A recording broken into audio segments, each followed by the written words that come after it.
Hello and welcome to the show. I'm Martin Willis, your host. And we have Bill Chalker. I'm real excited to talk to him again. Iconic Australian researcher. Charles Lear has been writing about him for years in the blogs. Now, I'll tell you, this was something I'm talked into. It's a little different. There are two streams going on right now on YouTube. One of them has live chat. One of them doesn't. One of them is vertical, and it's for your phone, for your iPhone or any type of phone like that. So I was talked into trying this. We'll see how it goes. I want to hear feedback from you as a listener. If you can comment on the show itself, tell me what you think of it. If it's confusing, I may not do it. I'm just trying this. This is an experiment, and Bill Chalker is my guinea pig on this tonight. And without choice, sorry, Bill, but we're just going to try this out and see how it works. I would love to hear your feedback on it. Supposedly it's supposed to be something good, but anyway, we'll see how it goes. Let's see. The blog for this week is part 2, the rise and fall of interest in the British crop circle mystery, starting back in the 1980s. And as you know, a lot of them were hoaxes, but there are still a lot of unexplained crop circles. It's a fascinating topic all on its own. So I want to thank you all in chat. I see the usual suspects, as they say, Dirk, also Christopher, and looks like a couple of new ones in there. Thank you for being here tonight. And so we are ready to bring in our guests. I'm glad to have him back. Now I got to explain, last time Bill was on, there was I think he said 50,000 houses were out of power, blackout. And I guess something happened again yesterday. But anyway, he's here now, and we have him in his home studio. Bill, welcome to the show. Welcome back. Good to be here. Yes. Okay.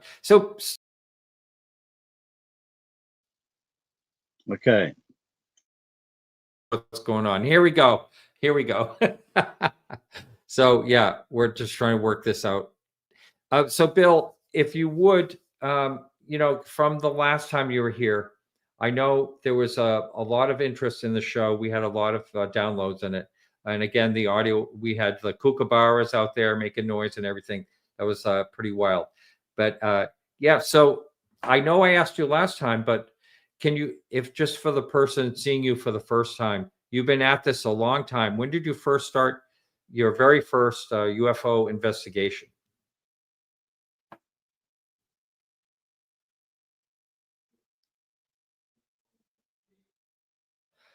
Hang on, Bill. Try that again. Hang on just a second. All right, we're having a little trouble here. Try that again, Bill. When did you first start? Yeah, I started my UFO interest pretty much around about 1966, but only got actively involved by 69, 70.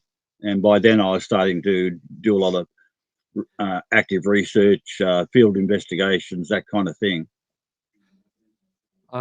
And, you've talked about this before. I think that there was sort of a lot of stigma involved in UFOs in Australia. So how did that work with your everyday life?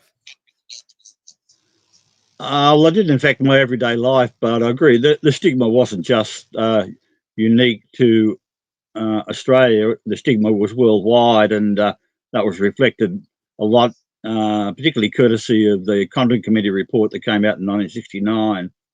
And right. From that point of view, it kind of was an expression of that stigma, with sort of mainstream science in the form of Edward Condon describing the whole UFO subject as worthless and of no scientific merit. But here was I, a budding high school student in 1969, reading the Condon Committee report. I read it several times over a few months, and to me, it confirmed that there was a real problem and a real phenomenon. And from that point of view, started to investigate what was going on here in Australia in particular. Right. And there are some great cases, but you were sort of drawn to the pre-1947. Is that right?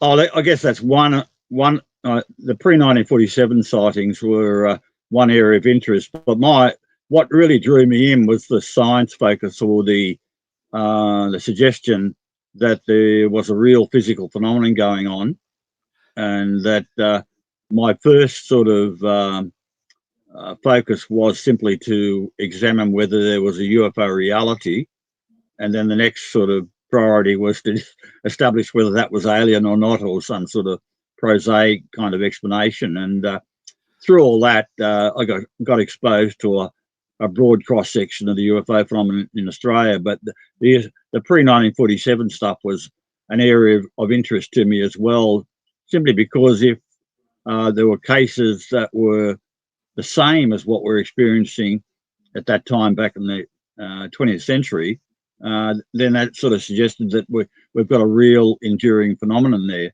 outside of the typical kind of military intelligence milieu. It didn't exist back in those early days. And so that's why I had the interest in historical cases. Now, when you said that you were you had an interest back in high school, did you have like fellow high school buddies or anything that you talked to this about, or was this something you were just doing on your own? There was interest from the point of view of other friends and students, and so that was an ongoing thing. And in fact, I had a number of my student friends helping me out on some of the early investigations. And back in 1969, for example, you know, I was sort of involved in doing field investigations, and I had various friends, local friends, that were assisting me in doing those field investigations. And my father at the time knew the local member of parliament in our state government, and it was on his property, the parliamentarian, Mr. Ian Robertson, a property at a place called Bunga that had a quite a striking physical trace site where there was a saccharine crop or sugarcane crop that was affected or flattened out, and flood mitigation workers were kind of examining the site for flood mitigation work, but they observed top-shaped objects flying through the night sky and landing in that saccharine crop. So there was a direct implication with a UFO event. And when you say that there was trace evidence, what type of trace evidence is that? What you just said? Yeah, there was a large amount of flattened sugarcane crop, flattened out into a circular area. Oh, that type. Okay. Mm-hmm. That caused quite a sensation. It was widely reported across Australia, and in fact, I've seen reporting on that case overseas as well. So it did get a lot of press coverage. It was quite a media sensation in its time. You know, like in some respects, when the Condon Committee report came out in 1969, early 1969, it seemed to shut down a lot of UFO interest in the United States. But here in Australia, we had quite an extensive UFO flap, so to speak, of multiple sightings and close encounter sightings right across the country. So it was a very interesting time in Australia. Now, where were you at that time? I'm trying to think. Was it South Wales, New South Wales? Is that where you were? Yeah, New South Wales. It's I was in the north coast of New South Wales, up a place called Grafton, and that was my hometown. And so a lot of the local activity was happening and being monitored by me, and that was the case right through till about 1975. Well, actually, from 71, 72, I went to the University of New England at Armidale, which is, I guess, up in the mountainous region just to the west of Grafton. And I'm just trying to give a geographical kind of location to all this. And so I spent 3 years at the University of New England at Armidale, and there I had an active UFO group. and we were investigating a lot of things. And what was really quite striking is that by 1973, we were engaged in doing a field kind of investigation of a major intensive UFO flap on the Dorrigo Plateau. And luckily for me, it took me into the realm of direct witnessing of the UFO phenomenon, that kind of thing. And that was very striking for me. Mm-hmm. Now, I know this is prior to that, but when I think it was, boy, I don't know if I have the date right or not, but was it 1966 when Westall happened? Yeah, that's correct. And yeah, did you go ahead. No, I just wondered if you had heard about it. I know you weren't really paying attention that much in 66. You said 1969, but had you heard of that case prior to when you started looking into this? Yeah, there was sort of publicity given to it, but it was kind of a bit of a sleeper report. 1966 historically turned out to be a huge year for major UFO sightings, and it really kicked off quite early in 1966 with the famous Tully report up in far north Queensland.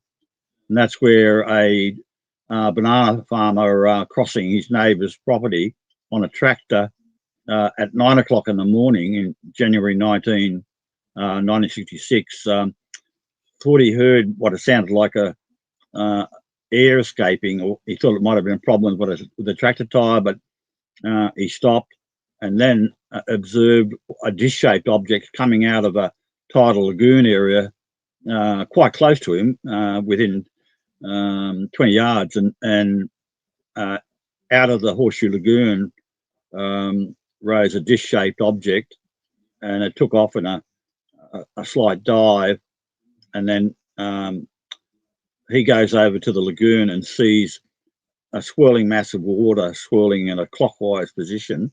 It was all dark and bracken.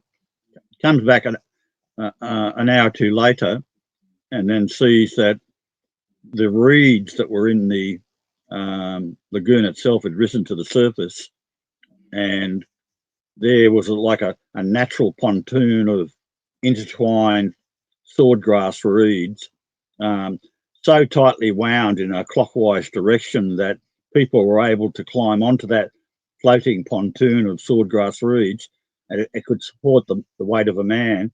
And it was around about 28 to 30 feet in diameter, approximately the size of the UFO. So it was a very striking physical trace case.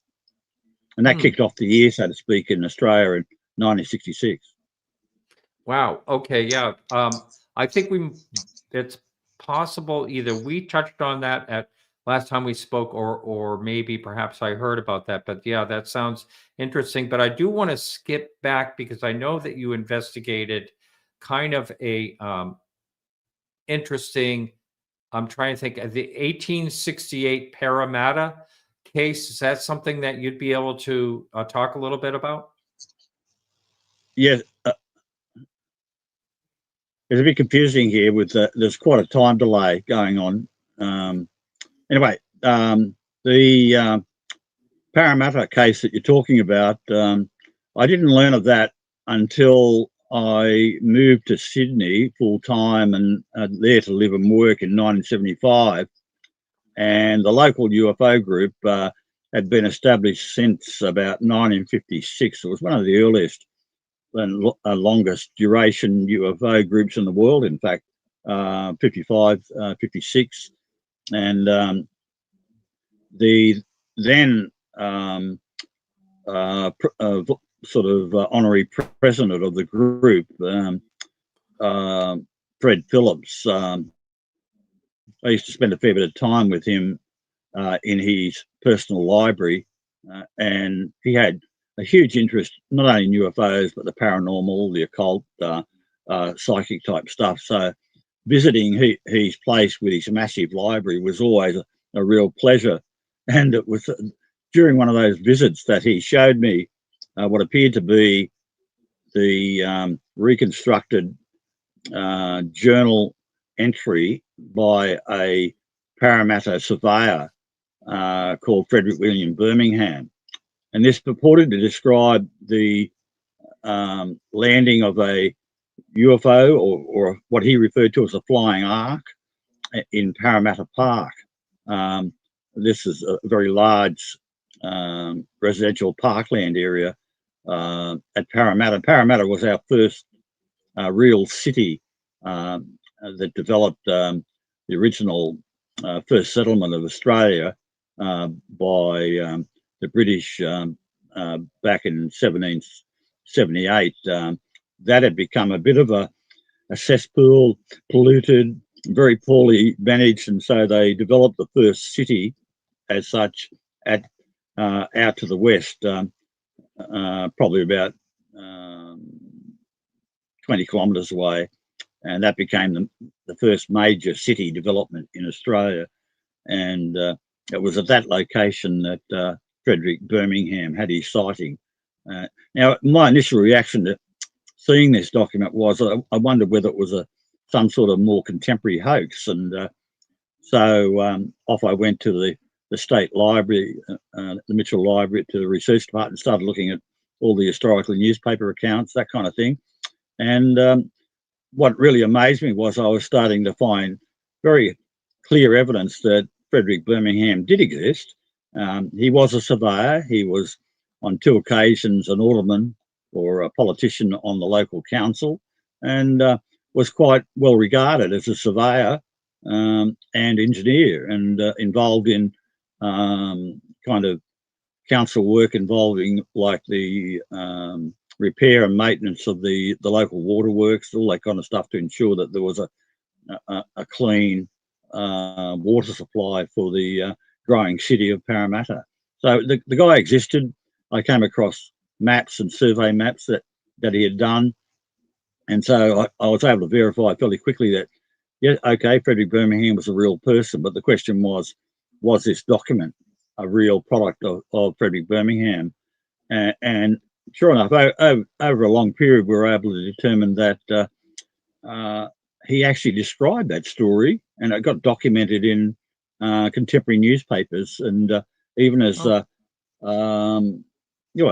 certainly by about 1872, 73, there was documentation of newspaper accounts in the Parramatta area. So the story itself was being described, and there was a local horticulturalist or seed merchant who took a particular interest. He also had an active side interest of historical studies, local interest, that kind of thing, and he actually encountered Birmingham before he passed away in 1892, and was able to secure some of the original documents. And it was only in the last year that actually I went to the University of Sydney Library in their rare records section, and was able to find there was like a dossier written by, actually prepared by Herbert Rumsey. He's the seed merchant or horticulturalist from the local area, and he had apparently donated that material to the library at some point way back in about, must have been the 1930s. And it turned out I was the first person to look inside that envelope. Oh. And oddly enough, the envelope that he had this material in was a seed packet from Rumsey. And I'm looking inside this, not expecting to see anything, but as it turned out, it had an original picture of a airship that Birmingham was inspired to make based on his vision that he had in 1868. He described it as a vision, but he also had a daylight sighting in 1872, and it was so it was a very interesting report historically. No way to prove it, but it was certainly exciting for me after all these many years to actually hold in my hands his original drawing of the airship that he was inspired to make based on his experience back in 1868, and also handwritten material by him. He tried to sell his idea of an airship around Parramatta and in New South Wales. Didn't get too much interest, but he actually went to the United States, and around about in the 1880s, and was there trying to get people interested in his project. A lot of competition back in those days for early airships. Very, very interesting. Now, before we move on to, post 1947 and get back into other things that you research, there was also another thing you researched that was the 1927 Fernvale Mothman type situation. Can you talk about that?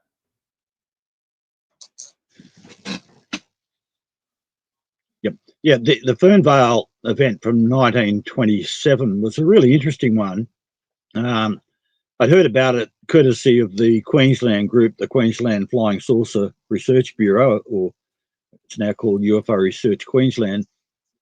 And they didn't send, one of their members told me about it, but nobody in the group seemed to be particularly interested in investigating it. But I took an immediate interest in it, mainly because it was a very striking story. And I made contact with the gentleman who was 10 years old at the time in 1927.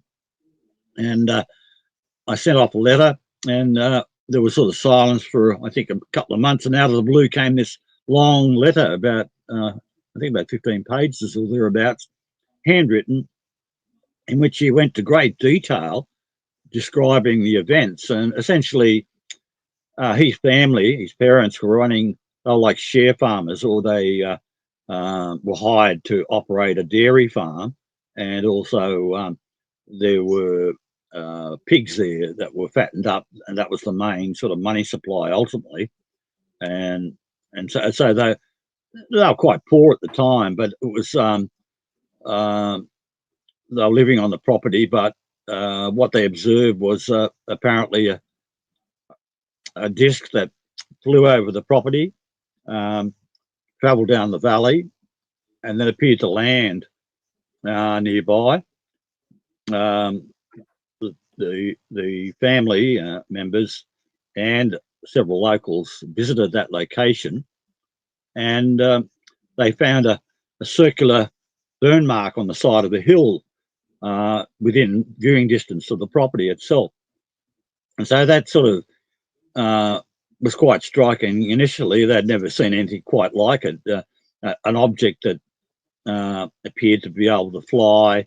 It had no wings, was a dish-shaped looking thing, and it landed on a nearby hill. Now, that was observed at night time. And also there was other activity that seemed to herald a lot of unusual activity on that property, which involved the presence of people that you have to remember that back in 1927 at Wollumbar, or nearby Wollumbar, there was no real extensive usage of motor vehicles. That was a new thing. There was a lot of dairy farming and that kind of thing, but motor cars were a rare thing. And yet during all this event, which it took place over a 2-week period, there was a strange motor vehicle that turned up onto the property, drove onto the property. There were unusual people that would turn up, almost like a Men in Black type parallel. So it was a very unusual event. And there was also the presence of what appeared to be a bird-like creature that seemed to stand on 2 legs. This was quite large, the size of a, I don't know, a very, very large penguin. And both the gentleman that talked to me in later life and his brother witnessed what sounded like strange cackling or conversation going on. They looked up and they observed 2 of these bird-like things passing overhead, very large wingspan. And later, their father, or the gentleman's father, asked him to go out into the muddy road. There was no bitumen there, to retrieve the boots of a neighbour who the night before had had a very frightening encounter with a bird-like creature the size of a large penguin that terrified the life out of this local guy, so much so that he ended up uprooting and taking his whole family and leaving the area in terror. So it was a lot of weird stuff going on during that period of time. So a very striking event, all played out in 1927, 20 years before Kenneth Arnold's historic sighting in 1947. And what was really quite crazy was that... Say again? No, it's okay. Keep going. Yep. Okay, what was very striking at the time was that he was an elderly gentleman when I spoke to him, in his 80s, but I was able to go to the location and talk to locals that were aware of this event, and was able to be taken to the actual location, shown the property, and get all this sort of extra information. So there was a degree of confirmation through the local community that this family had this experience, that the location, the property, was the scene of all this kind of bizarre activity. But the big impact on the farm and the local community was that that I mentioned earlier, the fattened pigs, which was the main money supply for the family. Actually, the pigs were apparently attacked during the night, and several of them were killed, and in some cases the only thing left of the pigs was a large pool of blood in the pigsty and around, as if somehow whatever was there had taken the pigs out of the sty, and these big pigs, and had ostensibly consumed them or whatever, or taken them somewhere, but the only remains were a pool of blood and evidence of pig hair and that kind of thing. So it was a very bizarre event. A lot of disturbance amongst the local cattle, the dairy farm that they had. So there was quite a huge impact on the local community. You have to bear in mind, this was a remote kind of farming community, mainly dairy and stocks of pigs and that kind of stuff. So it was a very unusual and frightening event for the family and the local community. Yeah, we've got a bit of hesitation. We are 10,000 miles apart, or so thereabouts, and so there is a little bit of a lag. But so just keep that in mind if you're listening. But so I want to ask you. I'm going to kind of put you on the spot and just ask you, what is the case that you really thought was spectacular, that one you personally investigated, that you really enjoyed and you like to actually talk about? Yeah, mate, you're really putting me on the spot because I've got so many cases that fall into that kind of category. I'll just choose one. Choose one. Okay. Yeah. One of the most interesting ones for me would be the landing type case that occurred in Rosedale in 1980. And why I'm attracted to that was being having a chemist background. I was intrigued by the indication that there was physical evidence at the site, that kind of thing. A caretaker on the property at Rosedale in the Gisborne area of Victoria had actually witnessed what he first noticed as a sound disturbance, like some sort of aircraft coming in, a high-pitched whining noise. He comes out of the caretaker house that he had on this property, and thinking that there was some aircraft in trouble, looks out and sees what appeared to be a dish-shaped object, a dome thing with what appeared to be portholes around it, about 28 feet in diameter. And he observed that passing low over the property.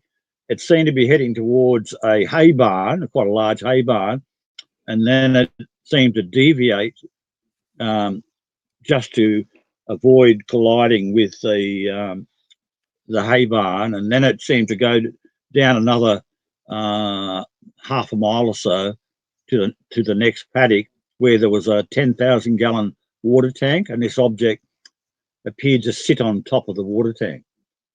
It came to a stop over the water tank, and then it appeared to slowly move off the water tank and land on the ground adjacent to the water tank. And what the caretaker can see and observe was the cattle and horses on the property were in a state of total mayhem. They were bellowing and carrying on. It was a huge disturbance on the property.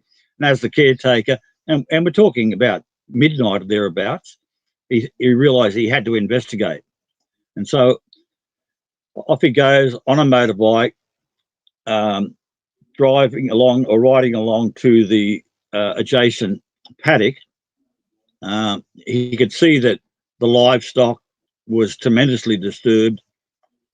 He goes through into the open paddock, could still see the object on the ground. And the closer he got, the clearer it became that this was not a helicopter or an aircraft or a vehicle of any mundane prosaic origin. This was clearly some sort of dish-shaped object of a fairly substantial size, as I said, about 28 to 30 feet in diameter. And he got to within about, say, about 30 or 40 feet, and he started to get very intimidated by what he was looking at. He's sitting there, he stops, and he's there on his legs, sort of sitting with the motorbike and using his legs to maintain balance. And at that point, the object suddenly rose up and tilted towards him so he could see the base of the object. And then he was hit by what seemed to be a blast of hot air. And from the bottom of the object, all this debris started to fall. And that debris consisted of cow patties or cow droppings, that kind of thing, dried out. And you have to remember, this time it was during a period of a heat wave, and there was a lot of loss of water. And so the caretaker's critical role was to ensure that there was plenty of water available in the water tank. And he used to check that by lobbing a stone or something like that into the water tank to make sure that he could hear that there was a large amount of water still present in the water tank. What he found on this occasion was that the water tank itself had drained. But these were discoveries that were in the following day. But with the object turning, it hit him with that blast of hot air, slowly moved away, and followed in a slow movement off into the distance and disappeared into the night. Needless to say, the caretaker was shocked, disorientated, started to experience all sorts of physiological effects. A very dramatic sighting with lots of physical evidence, lot of ground trace evidence. And the beauty of this case for me as a physical scientist was that all the physical evidence kind of connected with the sequence of events that were reported. So it was like all the physical evidence seemed to verify what the caretaker was reporting. So incredibly striking case. Myself, Keith Baskerville, and a local associate in Melbourne visited that site in late December of the same year, and the caretaker took us through the whole event, recreated the sighting. We spent all day with him and collected lots of physical evidence, and the analysis of those results was, it didn't come up with anything unknown or unexplainable, but it supported the fact that here was a real physical event, that somehow whatever the object was, it created a disturbance not only on the ground. The only clear difference was a difference in chloride levels. It was like a ring-shaped effect. The media got involved. They Channel 9, one of the local TV networks, flew over, took a helicopter shot of the ground trace. So there was a lot of evidence there that we had to deal with, and And also it turned out that there was a parcel delivery van that went by during the night, and it was observed by the caretaker, and he apparently stopped on the side of the road and appeared to have seen the object on the ground as well. And there was a young girl living on a neighbouring property that also witnessed possibly the same object during the night when she woke up for a short time. So there was a lot of independent evidence confirming, I guess, the reality of the event. As to what it was very hard to determine. But that's one of my favourite physical trace cases, apart from Tully and apart from Westall. They're all these kind of quite striking, well-documented cases. I went beyond that and started to look at physical evidence for the much more controversial end of the UFO spectrum. That was alien abductions. So I started to investigate these sorts of cases, and lucky enough to have physical evidence in one such case. That's the Peter Khoury case, which I think I've talked to you a bit about before. But that was probably one of the most enduring and detailed case investigations that I've done, particularly in the alien abduction area. Now, we have a lot in the States. We have a lot of cases, not a lot, but there are a number of them where there are police involved. And are there any good cases in Australia where there's police involved? Well, look, there are quite a few. Like one of the cases that introduced me to the subject here in the local area of Grafton, my hometown, in 1966, was sightings by local police officers. There were police officers at least 3 jurisdictions on the north coast. There was the Grafton area, the Casino area, and the Lismore area. So 3 different localities where police officers were involved in actually chasing UFOs across the countryside. So a lot of it was put down to astronomical explanations, but when you have objects sort of hopping into paddocks, landing and taking off, it's very difficult to reconcile that with astronomical explanations, that kind of thing. So there were those sort of police-related cases in 1966. Obviously, I wasn't directly investigating those cases as a youngster, but probably one of the more striking police events would have been from 1983 in a Melbourne suburb called Melton, and it was quite a striking case. It got wide publicity. It was reported in the media, reported in the papers, and providentially, I got the opportunity to talk to the police officers that had spent half the night on their night shift chasing a UFO across the local area. Now, we're talking an outer Melbourne suburb, Melton, and the police claimed that this thing looked like a Harrier jet, but was capable of hovering and reversing. So there was a lot of complexity to the case, and the witnesses were obviously quite credible. Indeed, the police officers reported to the local station that the object was heading towards the police station, and they were suggesting to the desk sergeant to get outside and look and observe to see if he could see the object approaching. And indeed, he went out to the front of the police station and witnessed the object coming over the police station, hovering. To him, it was unexplainable, and it was the same deal with the police officers that were out on patrol trying to capture this object to try and corner it, but it just kept eluding them over the space of an hour or two. So once again, a very complicated sighting that had a lot of police witnesses and thoroughly intriguing. But one of the bizarre aspects that at one point the police were following this object, and there's a facility called Rockbank which is a military intelligence listening array site. So there were various antennas and that kind of stuff that were used for monitoring of various target sites, mainly overseas type intelligence gathering, that kind of thing. So it's a very sensitive site.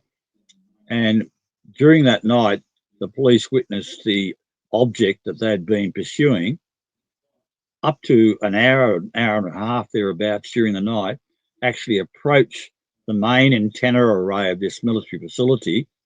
It seemed to be moving towards the antenna array, looked as though if it kept going, it would collide with the antenna array, got quite close, and then started to slowly reverse and come back. And so it was a very striking case, and it was that particular aspect of the sighting that created a huge amount of controversy and concern amongst the military intelligence community. And that's why it became the target of a lot of official investigations. The RWF investigated. Providentially, when I rang the police station, at the time there were afternoon newspapers, and the event was being reported in the afternoon newspapers. And that's how I learned about the event. And I immediately called the police station. It turned out the police involved in the chase were just coming off shift. And the sergeant, who was also a witness, who I spoke to, said, "Do you want to talk to them?" I said, "Of course." And so I was talking to them fresh off the shift. And so therefore, this was a very sort of pretty quick follow-up of the case. And to me, it was very impressive. The police officers were quite credible. And later on, the RWF and other authorities were investigating the case as well. So that's a pretty striking police case. That is great. Thank you for enlightening us on that. I have a question. This person, Jane, she is actually in Australia, and she wanted to know basically if you're going to go to the 60th Westall annual next year. I certainly would. Sorry. Yep, I'd certainly like to be going to that event, and I'm looking forward to it, and I'm trying to schedule that in. So there'd be a lot of people interested in going to that anniversary event. Right, so exactly. Sure answer, yes. Yeah. So I guess I want to touch on another case, as I mentioned earlier. But before I do, I just want to just say a couple things here because I have some people coming up this Thursday. This is everyone for watching here now or listening. I have Ryan Kralik on Thursday at 8 p.m. coming up this week. Next week we have a Philip Ledoux, I think his name is. He's produced a UFO video, and we're going to be talking about what inspired him to do that. Next week, actually on Thanksgiving, I'm going to put this Thanksgiving, look up that on the screen. We have Thanksgiving here in the United States. And so that day, I'm actually running a show. That's Thursday. It's going to be a pre-recorded show with Professor Matthew Shadagis. He's at a university, U Albany, and they were just funded for UFO research, which I think is fantastic. So Matthew will be on. You can hear him. I know a lot of people get bored here on Thanksgiving night after they had their turkey dinner, so they're looking for something to do. So I invite you to come and check that out. I will be in chat if I can be here, and that's next week on Thursday. But thank you for that. So Bill, if you would just entice us on another one of the cases that you really enjoyed. Now, before you go there, I know you did some DNA research. Is that something that you think was a fascinating case? Yeah, the DNA case you're referring to was the Peter Khoury case, and I wrote a whole book devoted to that. I think people need to understand that this is a very complex case, and And I wrote the book mainly as a kind of a way. The book is called Here of the Alien. You can see it in the background. The book was really a case study, and it was designed to attract people's attention, and also to highlight the fact that even in cases that involved alien abduction, there was the possibility of potentially retrieving physical evidence. In this case, it was in the form of a biological sample, a hair sample, ostensibly from what appeared to be female beings associated with this rather controversial and striking case. And it's a fairly confronting kind of story, but Peter Khoury was originally from Lebanon. As a young child, emigrated to Australia, got into the building industry, was involved in a lot of cement rendering and that kind of stuff.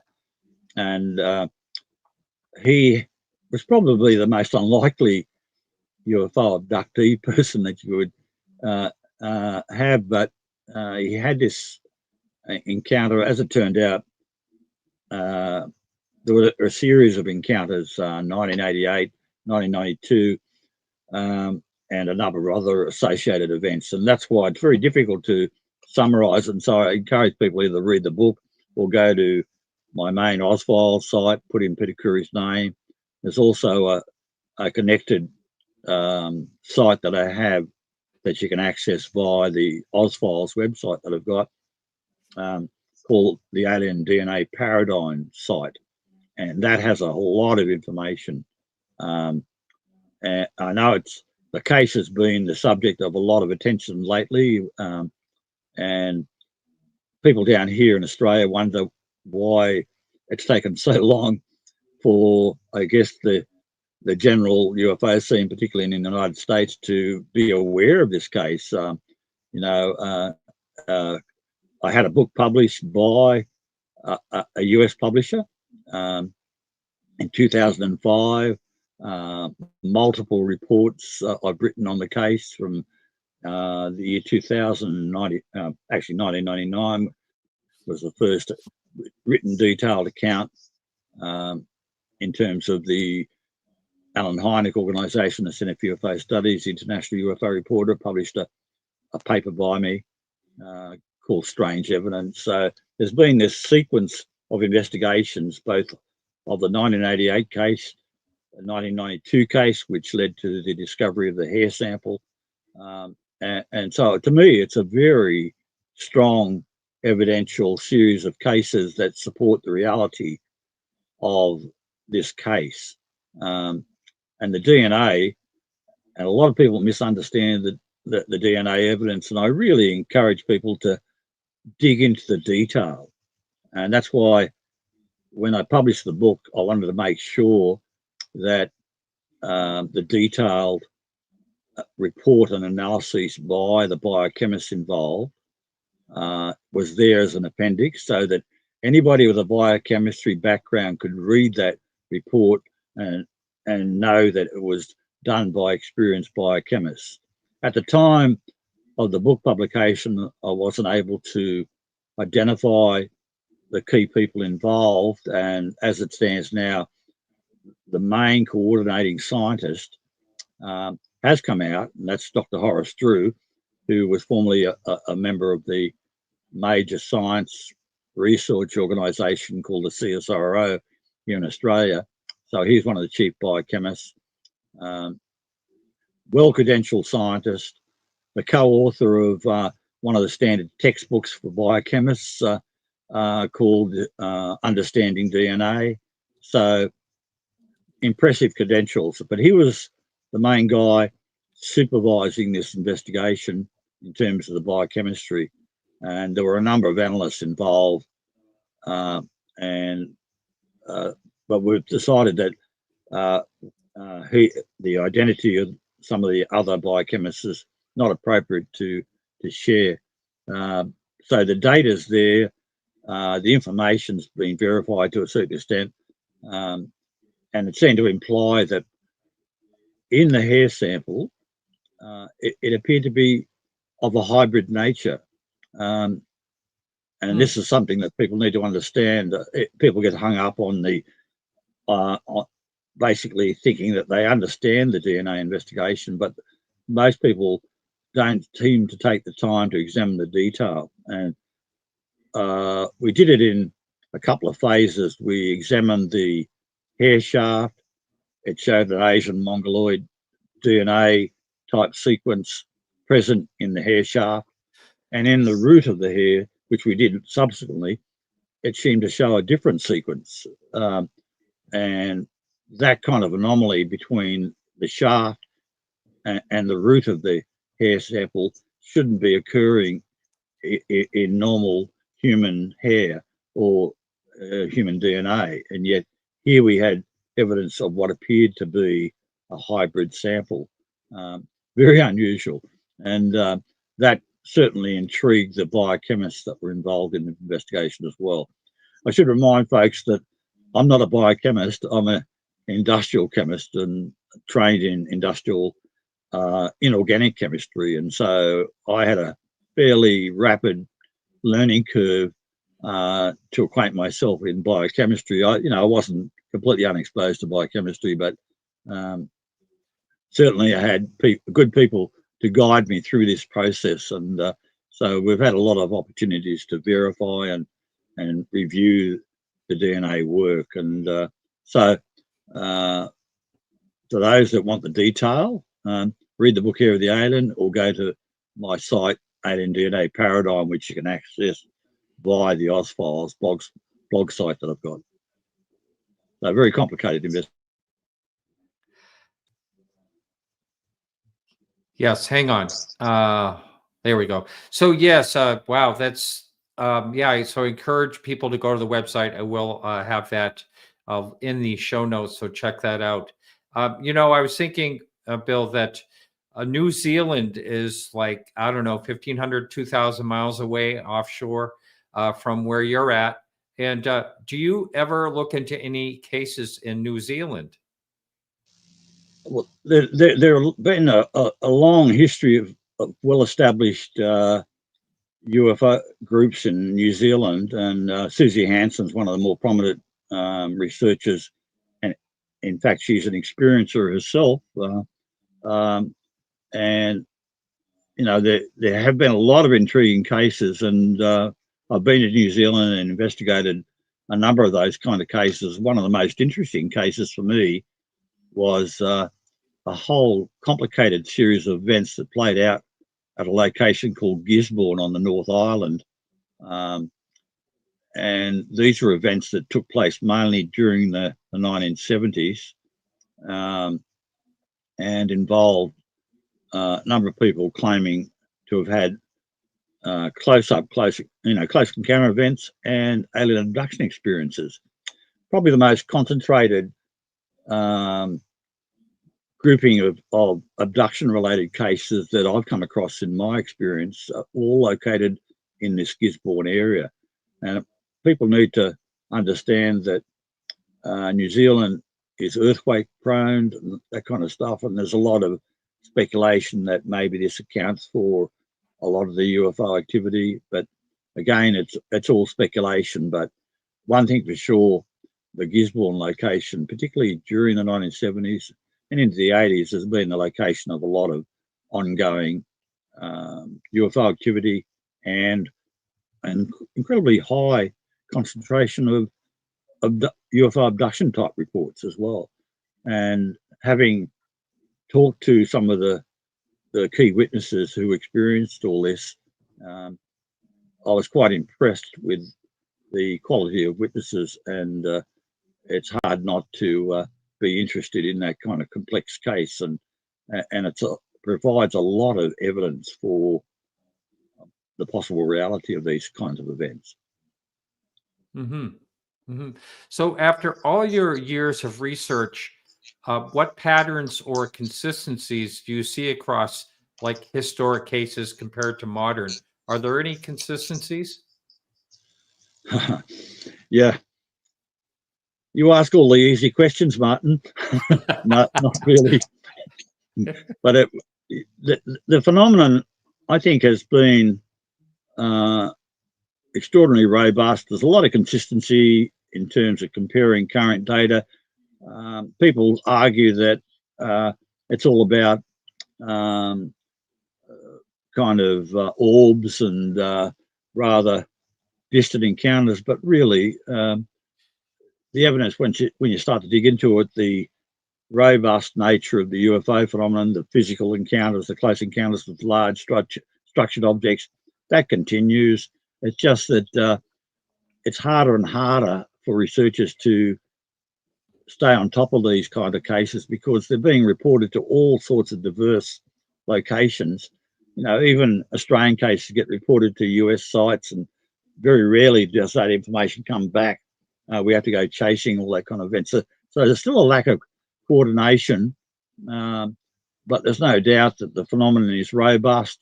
It's been continuous. It has very similar enduring characteristics over the decades. There was a period of robust openness with regard to abduction reports. Some people believe that the controversy has died out and that there are no abduction cases, but there are many abduction cases still ongoing, quite striking cases, and most of those don't get reported to the general media simply because of the, I guess, the problems of people being socially isolated by it, you know, the stigma of it, that kind of thing. But the abduction phenomenon seems to be real and enduring, and certainly the close encounter events are real and enduring as well. Anybody who says that it's all about orbs and lights in the sky, that kind of stuff, haven't really gotten into the deep dive yet, and that they need to understand that it's a ongoing phenomenon. And it is really a good thing to see that there's a high level of interest, even government interest in America. Here in Australia, our own government seems to have put their head in the sand like the proverbial ostrich, and they're not encouraging open official investigations. They stopped that quite some while ago, but it seems clear evidence that there's ongoing military interest as well, based on my contacts with various people and others that have had similar connections as well. I don't know whether that answers going on, and it's an enduring, remarkable phenomenon that's worldwide. Right. So, you know, the buzzword, I see there's a question in chat. I'm going to ask that in just a minute. But here, the buzzword is NHI, non-human intelligence. Is there any one particular case that you could say that there was definitely something that appeared to be a non-human intelligence? Well, again, the Peter Khoury case is a remarkable example of that. The case is incredibly controversial, confronting, and yet here we have DNA evidence that not only supports the case, but seems to give controversial hybrid DNA evidence that supports it. You know, surely that would be a wake-up call that people, rather than ridicule these kinds of cases, they should be examining it and looking at it in an open-minded scientific way. And in Peter Khoury's case, I have to say that the evidence supports it rather than detracts from it. So I'm sure that there will be people here that will attack the case. They've been doing that for decades, etc. We're used to that, but more often than not, those people that are negative about the case haven't even bothered to look at the details. They take all their assumptions, and yet they don't examine the case in detail. I find that, you know, pretty bizarre. You know, if you're going to comment about a case, you should be at least informed about it and understand the basics of it, and have taken the time to examine it, rather than, I guess, reveal prejudices that are informed by a lack of being informed about the subject. You know, so much of that's happening at the moment. People making often quite ridiculous claims and accusations and criticisms, and yet they themselves don't even bother to investigate or research the material. That's bizarre. And from a scientist's point of view, you really need to be informed. You really need to do the deep dive. You need to examine the evidence, and there's a lot of it. So, Yeah, to me, that sounds like almost like a smoking gun type of situation. It sounds, if the evidence is there. I mean, I'm surprised that more people aren't talking about it. It's not known out there more than it is. And what you're talking about with the skeptics is, I remember Stanton Friedman used to say, by proclamation instead of investigation, that these people make their comments about. well, I think as a researcher, I think you have to get a bit of a thick skin. One gets used to uninformed commentary, that kind of stuff. And I just wish that people who like to get aggressively involved in various discussions, that they are at least informed of the basic facts of the case, rather than making a knee-jerk reaction and an uninformed one. So, things are, I guess, on the upswing. There's a lot of interest, a lot of acknowledgement of the subject these days, and so that's an encouraging thing to see. And I just hope that, particularly more internationally, that there are deeper and more informed kind of official investigations as well, rather than, in our case here in Australia, a suggestion that there's nothing to it. And yet the history of the subject in my own country reveals that there's a hell of a lot to it, and a lot of official documentation that is not well known. And one would hope that people would spend the time to examine that. I know I've been documenting it for decades, and it's kind of frustrating sometimes to see the kind of empty words that are often expressed, particularly by politicians and others that should be better informed in terms of their own government involvement in the subject over the decades. Here's a question for you here. Are there any Australia accounts from the years of World War II in the Pacific, any involving military of the day? Right. Yeah, there certainly are. There are cases, I'm just trying to think of them off the top of my head.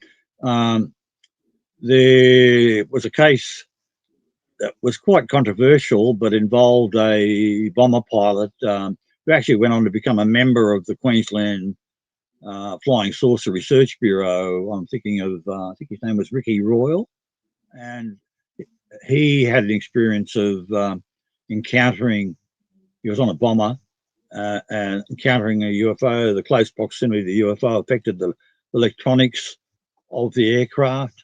That obviously had a very striking impact on the gentleman concerned, Ricky Royal, so much so that he became one of the foundational members of the Queensland Flying Saucer Bureau. Both the Queensland group and Ricky Royal in particular were the subject of ASIO attention.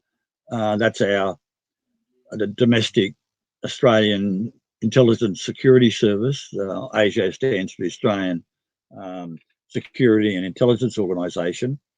And there was a report done that you can locate in the government archives now that goes into some detail of what all the members of the early flying saucer group in Queensland, and it was sometimes not a very well-informed or positive kind of take on them. It seemed like back in the 1950s, everything was kind of subject to the lens of the Red Scare, communism, that kind of stuff. Anybody who advocated connections with for example, Russia. One of the major cases that, historically speaking, was the Tunguska case of a possible UFO event back in 1908. And the Queensland group back in the 1950s actually had the temerity, I say the foresight, to actually directly engage with the Russian scientists that were writing reports about the Tunguska case in 1908.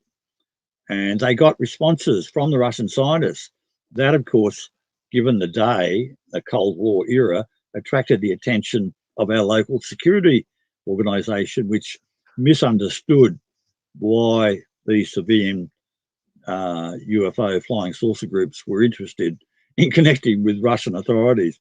They weren't about spreading communism in Australia. They were, like me, looking for information about intriguing events. And when a Russian scientist, for example, reports about the Tunguska case or Russian cases, naturally, researchers like here in Australia or in America take an interest. And yet, intelligence groups of the day saw that as evidence of communist leanings, that kind of thing. And so it's probably a bit more enlightened these days, but still there's always that misunderstanding that comes from a lack of awareness of what's being examined, what's being researched. And it can be easily remedied by doing a degree of proper research, being aware of their own files, that kind of stuff. And that's what I keep reminding various government people that I interact with. Have a look at your own files, for God's sake. Review them. There's plenty of evidence there. And they keep saying, well, they've examined the subject, there's nothing, just any scientific merit, and yet their own scientists, their own pilots, their own defence officials have had their own sightings, and yet there's no kind of modern awareness. People seem to have a very short-term memory when it comes to the UFO subject, and yet it's all there. It's a very enduring phenomenon, and plenty of documentation. Right, right. Is there another, like to say, eventually we're all going to get replaced? Is there another Bill Chalker coming up? I mean, are there any young people really involved in researching? Yeah, I'm not quite past my use-by date yet, Martin, but I'm still actively interested in doing investigations. But there are a lot of up-and-coming active investigators. You know, there was Rhys Dalton Morgan, that kind of thing. There's a lot of newer researchers coming into the scene, so I'm trying to actively support these researchers and do a lot of mentoring and that kind of stuff and sharing of information. So it's great to see that there is no shortage of people that are taking the time to look at the totality of the UFO history, but also look at the modern day phenomenon as well, and trying to do what I keep emphasising, the deep dive into the subject. And that means to really get into the subject and do the kind of hard work that's required. A lot of the times there's so much, I guess, armchair pontification that goes on, where it's pretty clear when you listen to some of these people that they haven't done any research. It's just subjective kind of responses, and you're kind of thinking they're getting more attention. It's just ridiculous. And again, I think people should, think about things critically, like have a listen to the credentials of the people that are making various statements, and take the time to carefully consider what these people are saying, what credibility they have, what kind of background, what kind of research they've done, and then draw conclusions, not a knee-jerk reaction. Yep. I think that's wonderful advice, and it makes me happy that there's, people up and coming, and I feel the same. Like I look around and I see that there are younger people interested, and this is something that is such a puzzle, a wonderful puzzle to try to solve. So I'm going to kind of end the show on this. What would be, in your world, what you think would be a really big step forward in the UFO world? People always bring up the disclosure thing. I'm not sure if that's going to happen at any given point, but I mean, what do you see would be like a next really good step? I think open scientific interest that's well funded, that kind of thing. It's pretty evident that it costs money to do serious investigation, and therefore there's got to be a degree of funding. But again, there's such a broad base of data, so much to be examined, and yet the standard criticism is, where's your evidence? And my retort to that is that people should be aware that the evidence is there. Look at it. It doesn't take much to understand that there's a huge body of information that's been there, and yet you've got this ongoing controversy, and much of it's fed by somewhat uninformed kind of dialogues and comments that go on in social media. Exactly. If only the amount of effort that's put into some of this commentary, if only that was actually put into actually seriously examining the subject and reviewing the documentation, that would be a major advance. And there's lots of organisations that are coming into play that have been newly formed that are doing a lot of good work, and it's pretty easy to recognise those. Yep, it's a fairly positive situation that's getting better and better. Yes, well, Bill, I got to say, it's been such a pleasure, and I hope to have you back one day. You've just been, you've been a real positive thing in the UFO field in general. And like I mentioned in the very beginning, Charles Lear, who does all my blogs, and he does a lot of historic work, he's brought you into the blogs that he writes many times because of your wonderful research. And I just want to thank you for all that you've done. Thank you very much. Glad to be appreciated. Yes, you are. All right. So that's it for our show tonight. Thank you all very much. And we'll be back this Thursday with Ryan Kralik. And also next week, we have our guests coming up, even on Thanksgiving. So remember to keep your eyes to the sky, everyone.